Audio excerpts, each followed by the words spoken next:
Mga kurakot! Ikulong lahat! Mga kapatid, hindi po ako politiko. Ako po ay isang pare at nagtatrabaho sa paraan ng pakikinig sa mga taong matagal nang hindi pinakinggan. Nakinig ko sa mga nanay ang kanilang mga hinaing, ang kanilang mga hawak na pangalan na nakasulat dahil pinaslang ni Rodrigo Duterte at ng kanyang mga kampon. Nakinig ko ang tinig ng mga kabataan na natutong tumahimik dahil sabi sa kanila, wala kayong kinabukasan, walang makikinig sa inyo.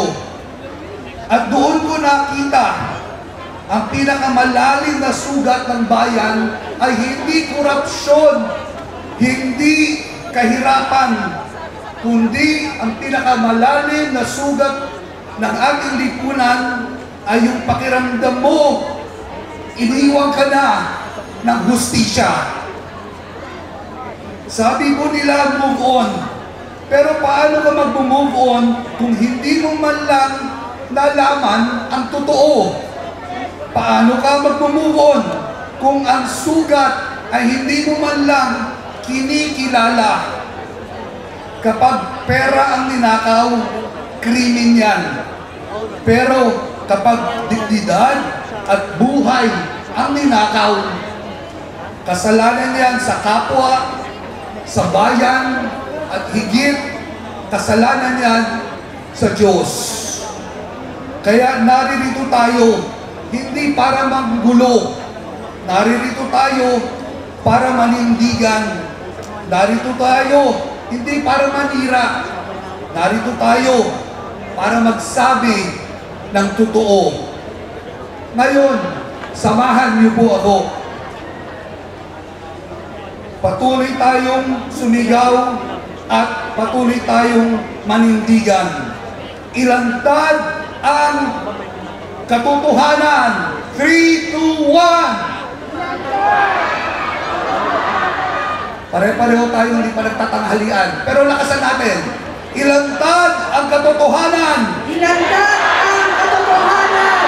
Ibalik ang dinakaw. Ibalik ang ninakaw. Ikulong ang mga pumatay at mga kurap. Ikulong ang mga pinatay at mga kurap. Ibalik ang dangal ng bayan.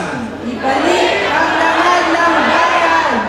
At bago ako bumaba, inaanyayahan ko po kayong bumigkas ng isang munting panata. Muli, anyayahan ko po kayo. Bayan ko ito. Bakit pag panata, malamya? Bayan ko ito.